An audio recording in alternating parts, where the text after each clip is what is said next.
Hey, welcome to this week's Connect Group Bible study. We are in our kitchen because the girls are asleep. So let's try. We've attached the phone to a pan. Yeah, not always the best. And it's fallen again onto the. It's on an angle. Do you want it in an angle? I thought it was. Hey everyone! Again, today's Bible study, we're going to be looking at Luke chapter 5, verses 1 to 11, which is the passage that I spoke about on Sunday, or unless you were in physical church, in which case Priscilla spoke on it. She did. Really and as usual, good to have it in front of you. Question mark for any questions, exclamation mark for anything that stands out to you, and an arrow for anything you can apply to your life. Brilliant. So Kate's going to read it, have it open in front of us. One day, as Jesus was standing by the lake of Gennesaret, the people were crowding round him and listening to the word of God. He saw at the water's edge 2 boats, left there by the fishermen who were washing their nets. He got into one of the boats, one belonged to Simon, and asked him to put out a little from the shore. Then he sat down and taught the people from the boat. When he had finished speaking, he said to Simon, "Put out into deep water and let down your nets for a catch." Simon answered, "Master," whoa, there we go. "Master, we've worked hard all night and haven't caught anything, but because you say so, I will let down the nets." When they had done so, they caught such a large number of fish that their nets began to break. So they signaled to their partners in the other boats to come and help, and they came and filled both boats so full that they began to sink. When Simon Peter saw this, he fell at Jesus' knees and said, "Go away from me, Lord, I am a sinful man." For he and all his companions were astonished at the catch of fish that they had taken. And so were James and John, the sons of Zebedee, Simon's partners. Then Jesus said to Simon, "Don't be afraid. From now on, you will fish for people." So they pulled their boats onto the shore, left everything, and followed him. Oh, man. Do you want me to hold it? This is all exciting, balancing on a pan. It's okay. We'll get there. So, as we spoke about on Sunday, calling is one of the most important things. Well, actually, I'd say it's the most important thing that we can work on and be aware of. At SBTC, we always talk about this idea that there are 5 areas of your life. I know, and it's almost kind of makes me feel a bit nauseous, like when we overlap them. And the 5 areas are character, charismata, the things of the spirit, calling, competency, and chemistry. But what we realised as we explored this is that actually calling is the most important one, because your calling never changes, and we're going to see what that calling is and why it never changes. But also, all the others change, but your calling doesn't. So all the others, all the others can change in lots of different directions, and they're all good, but you can't move in all the different directions. So we started drawing it like this to say that calling is the most important one, and then realised that looked a little bit like an embryo. So I quite like that, and again I like that because calling, it's an internal and subjective feeling, but most importantly, it's an external and objective fact that God has called you. And what we love about that is that calling has mind-blowing potential, that you can go from a few cells to... That is nuts. That's nuts. Aww. And she's bigger than that now. So your calling is key. And what we've said is that Pete Winter, you might remember, came and brought this brilliant diagram to us called the calling mountain. He said you can think about calling like trying to climb Mount Everest. I loved your little illustration on your talk, by the way. Yeah, actually that was Tong Yong. Tong Yong well is done, amazing. Tong Yong, you're brilliant. The calling mountain is a really helpful illustration, because when somebody tries to climb to the top of Everest, you don't just climb all the way to the top. You climb to base camp, you stop there, you acclimatise, and once you've acclimatised, you then make an attempt on the summit. And sometimes you get lost, sometimes there's bad weather, sometimes you make it. I love that. Made it. Now the problem is that base camp doesn't sound like that much of an effort. It's a bit like running a half marathon. You've kind of halved your achievement before you've even done it. You've got half to go. Yeah, I only did half as much as everyone else. It's still hard work. Base camp sounds like the beginning, but actually, Ling Ya, who's one of the Connect Group leaders, shout out to Ling Ya, went there, 9-day trek, and then the world went into lockdown while they were there, so they got trapped in Nepal. But she will tell you, getting to Everest Base Camp is hard work. Now, even of itself, that's an achievement. Now, the idea is that your general call That's like base camp. And so often in our culture, we tend to celebrate the summit ascents, but not so much the base camp treks. But actually, we are all called, sometimes called the common call, to live at base camp. Well, what's that? Well, as we looked at last week, Jesus says, love the Lord your God with all your heart, soul, mind, and strength, and love your neighbour as yourself. In other words, be with Jesus. With Jesus, be with him, and do what he's doing. That is like the common call. That is the base camp. That's what we should probably give most of our attention to. As Rick Warren says-ish, because I couldn't find the exact quote, today is a success if I've learned to love God a little better and learn to serve my neighbour a little better as well. He's definitely paraphrased that. Yeah, Rick Warren did it better. Well. But basically, and that's really encouraging, isn't it? Because sometimes you just see the Elon Musks and you're like, oh man, I didn't launch a rocket in space. I'm missing my calling. No, like just loving your neighbour, loving your family, doing a good job. Yeah, that's a win. The general call. And once you're there, from that place, Jesus calls you into the specific call on your life.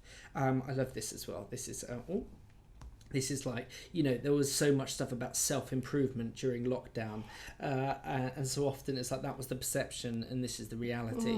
And so often we can put heavy burdens on ourselves that are not burdens that Jesus has put on us. So what we see that's really interesting in here is you see Jesus living out his general call in this passage. His general call is to minister to the crowds. And he does that. There's a need. They want to hear from him. They're pressing into him. No social distancing. So he gets into a boat and he puts out so he can speak to them better. And he sits down and he teaches them. He meets their general need. And that general call on your life is just total grace. It's just like, if you like here, the general call to be with Jesus. It's grace. He just gets into one of the boats belonging to Simon. Hi, I'm in your boat. Yep, hello. That's grace. You don't do anything to receive it. But what we're going to see is the extra blessings that we have. Those are not just received by faith, they're received by obedience. And that's what we're going to see and spend most of our time focusing on. So this is verses 4 to 7. It says this. When he had finished speaking, and even that's amazing, like how does Jesus know when to finish speaking? I struggle to write short talks. Jesus could carry on forever. But anyway, the living word finished saying everything he had to say that day. And he said to Simon, now this is the first thing we focused on, that he doesn't call Peter. He calls Simon. Later on, Jesus renames Simon Peter. We come up with nicknames. What nicknames do you have for me? I can't think of any. Well, good friends come up with nicknames for each other, don't we, darling? Darling. Bumbly Bear. Thanks.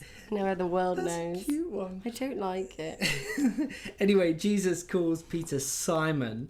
He calls him Peter later on. And Peter means rock. It means because he's going to build his church on him. But he doesn't call Peter. He calls Simon. Because he doesn't call us from where we will be. He calls us from where we are. He calls us as we are. This was the first thing in our little sort of principles for working out our calling, where we are.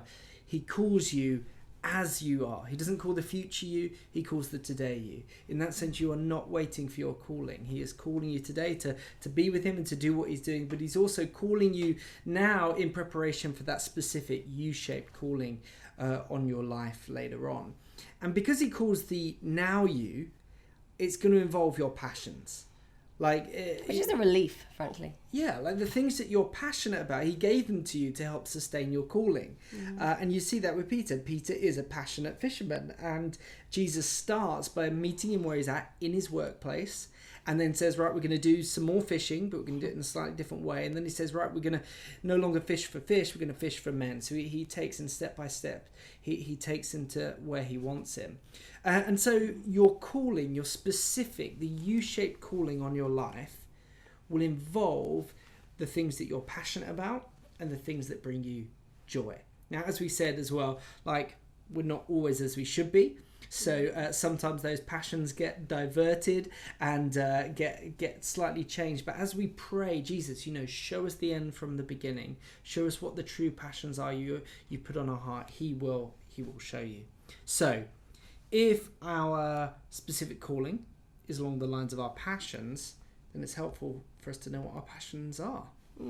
So Question number 1. Actually, should we do it the other way around? Do that We bit can. first. Yeah. What are you passionate about?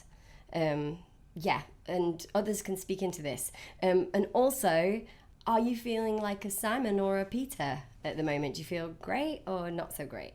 Do you feel where you want to be, or I don't know, where you are? That doesn't make sense. But who do you feel like at the minute, Simon or Peter? Do you want to elaborate on what that means in case I butchered it? No, I think you put it right. But I think it's just that you might feel you know what your calling is and you're walking in it at this moment and things feel great, or you might feel like you're in a bit of a you've been fishing all night and caught nothing moment, like Simon is. How are you doing? Share with one another. And again, the passion about, you might know what you're passionate about, but you might not, and this is a great moment to speak into each other's lives. And this can be really encouraging. Someone else can spot something that you're really good at that you thought, oh, I didn't realise I was. Yeah, you come alive when you do this. Like you said that about Nikki Lee, who did the marriage course. He would encourage your calling out of you, wouldn't he? He'd just be like, you're really good at this. Do you want to elaborate? No, we'll let you go on. Have a great discussion. Okay, so he calls you as you are. Now, the next thing, we're not going to do this quite in order, but he says to him, let down your nets for a catch. And we're going to split that in half. First of all, let down your nets. And what's wonderful is that he calls Simon as he is, but he calls him from where he is. So wherever you are, it's not like, oh, I need to get somewhere else before Jesus will call me. No, wherever you are, he calls you. This is the workplace. Jesus meets him in his workplace, and he calls Simon out of his workplace, but there are many, there's probably more stories of people not being called out of their workplace, but being called to their workplace. Like outside of Jesus, the longest biographical story we have in the Bible is that of David. He's not a priest, he's a king, he's a leader in his workplace, and it's all about how he's one ferocious worshipper. Yeah, as well. Well.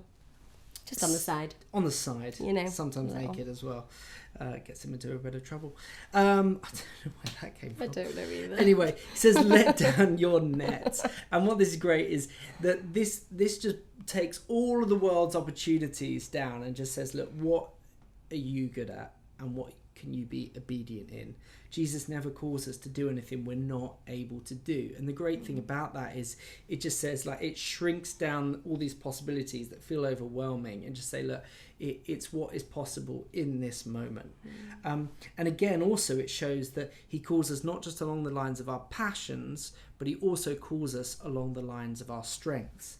I think we got this from Brad Lomanek ages ago, but he says your specific calling is often where your strengths and your passions collide. So the example might be, you might be quite good at maths, but you're not very passionate about it. Don't really care about it. You're probably not called to be a maths tutor. Or you might be really passionate about badminton, but not very good at it. Kind of like me. And therefore you're probably not called to represent your nation at badminton. But where you are passionate about something and you've got strength in it, competency, Jesus calls us along the lines of our competencies. Where those two collide, that's often where Jesus is specifically calling you, because he's been at work in your life, engineering you to give you your joys, to give you your strengths, training you already in what he's been calling you to. Now, the other great thing is that this shrinks it down just to obedience. And what we see is we receive blessings by obedience. We don't receive grace by obedience. Grace is just, as we said, he gets in your boat. But the blessings are received, they're obtained by obedience. Stand under the waterfall. Yeah, or in this picture, it's like there's fish in this pool. Put your nets down here. Now, you don't have to put your nets down, but you won't get the blessings. By putting the nets down, you don't cause the blessing to be there. Jesus deals with that. He does the impossible and asks us to do the possible. This can be a really challenging point, though, because if you're not feeling blessed at the minute. Yeah. Do you know what I mean? But I think a lot of the blessings are not just instant gratification, they're long-time fruitfulness, sometimes generational fruitfulness. That is, you're sowing things not just that you're going to receive, but others will receive. Because Jesus never promised that things wouldn't be hard. No, not at all. And this is hard. There's a risk to it. And we should look at that in a sec. But like, on the general call, Jesus says there's blessings to be had in celibacy, in faithfulness, in generosity. Or on the specific call, for us, it was go to Malaysia. And this has been a blessing. But it was a strange one. It might be to take the job or don't take the job. Or it might be to give to this person. Be saying wherever he asks you to be obedient, it's because he's trying to bless you. Now, as we said, there is a risk. What are the risks? You could look foolish. You're worried about pulling up an empty net. Extra work. I mean, they just finished cleaning their nets. And he says, put them in again. It's like, oh, man, just finish them. Just clean this one. This is one of the reasons, when this call comes to you, you have two options. One is don't do it. One is do it. But the other is to half do it. And this is why it's let down your nets for a catch with expectation. Now, I think sometimes we only half do it because we feel, I need an excuse. If it doesn't come off, then I'm gonna be disappointed with the Lord. And you're trying to hold back, but actually, in holding back, you're already losing that relationship. You're worried that you're going to lose, and he just says, "Do it." He says, like, it's up to me if it doesn't work out. That you do what you can do, he does what he can do. Risk being generous, risk loving that person, risk evangelizing, risk inviting somebody on Alpha. And that is good to remember. You didn't read it, but one fear is that you will be let down. God doesn't let us down. If it feels like you're being let down at the minute, you've got to rest in that truth that he is faithful. Yeah, he is faithful, even if it doesn't feel like it at the minute. He is. I don't know where you go from there with that. I think it's that time thing again, that it's not about instant gratification. Sometimes there are these amazing miracles, but actually Peter in his lifetime doesn't see the full fruitfulness of his ministry. He never saw the big growth of the church. He sees these amazing one-off moments, but he doesn't see, it comes in the next few hundred years that it's just like this incredible world-changing movement that really takes momentum. But we can trust that God is no man's debtor. Yeah. So he says to Simon, which is about your passions, he says, let down your nets, which means he calls you from where you are, and we are called along the lines of your strength. Which leads us to the second question. What are you competent at? Where has God already gifted you? And where did he ask you to drop your nets this last year? I'm always so worried. Whenever I write competent, I've misspelt it. Even as I look at it now, I'm not sure. Anyway, yeah. And again, same. If you don't know, or if somebody says something and they're just being a bit too, fake humble, call it out of them. Say, no, you're amazing at this. This is a great time. That's, the simplest form of prophecy is encouragement. So just prophesy over each other with that as well. So he calls you as you are. He calls you from where you are. But he calls you to be where he is. We have to expect the unexpected, and we have to expect curveballs, because Jesus is always in exciting places. This was our caveat. I don't remember exactly who brought us this diagram, but we added this. Yeah, it's where your passions and your strengths collide, but then you have to draw a big circle around it that says curveball. Like, Jesus intentionally leads them into deep waters and then sinks their boat. Like, he is about the adventure. Like, for us, it was like, this is for us, like, we're passionate about the local church. I'd just been ordained as an Anglican minister. We love Miles and Sarah. Like, so when Miles and Sarah said, hey, do you want to come plant a church with them? It was like, yeah, like Anglican church plant, HDB network, Makes great sense. Leaders, strengths, passions colliding. Oh, but it's on the other side of the planet. Malaysia. It's like, right. We thought Northwest England, it's Southeast Asia. Okay, we thought Manchester was Malaysia. Got the first two letters right. And you shouldn't be afraid of those curveballs. Now the thing is, Jesus engineers this. Like, he makes this moment. It's kind of like Gotcha with Noel Edmonds. No, that's too niche a reference. It's like Punked. That's another old reference. But like, basically, it's like those massive practical jokes shows where they set up this elaborate thing. Jesus engineers this. He says, put out into deep waters. That word deep water is bathos, like a deep bath. And it gets used in two other places specifically. One is when Jesus is talking about a plant, a faith, and he uses the illustration of a plant, it says it needs a deep root in order to survive.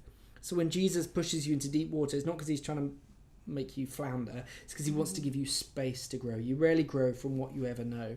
And also that word gets used for how What deep you already know. Yeah.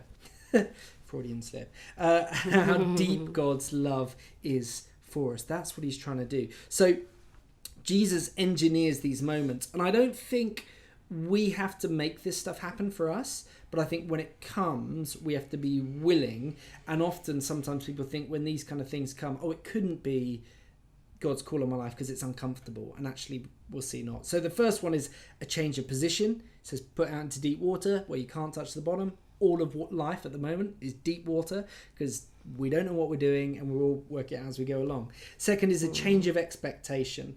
I love this. This is Alan Scott. Your past emptiness is not the best predictor of your future fruitfulness once the immeasurable one steps into your circumstances.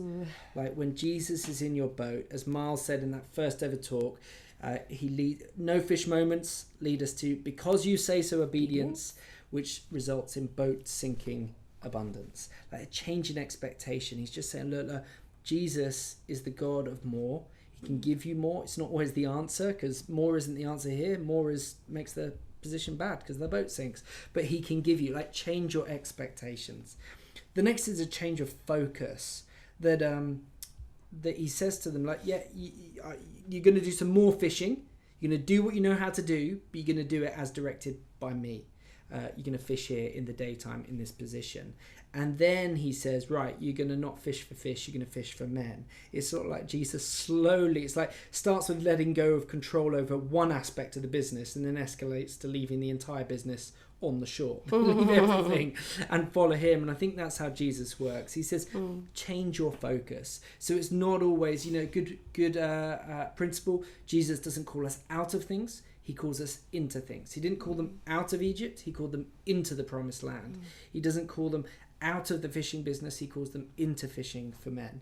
And lastly, a change of perception. And this ties in with that Peter denies with his mouth what he wants with his heart.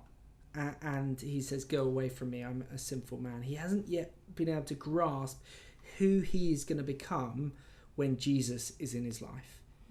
He's not able to realize the transformation that Jesus can bring, but he manages it in the presence of Jesus. He leaves everything he gets on the shore, and that's a challenge because sometimes God's past blessing becomes a hindrance to future obedience and therefore abundance. Sometimes God has blessed us and we then hold on to the blessing instead of holding on to him. And in the Old Testament, time and time again, we see how that plays out. But these are the ways that Jesus engineers that curveball for us, that allows us then, once he's kind of got us off our guard, it allows us, I wonder if sometimes the specific call of God is just to move us into a new place where we can get on with doing the general call of God.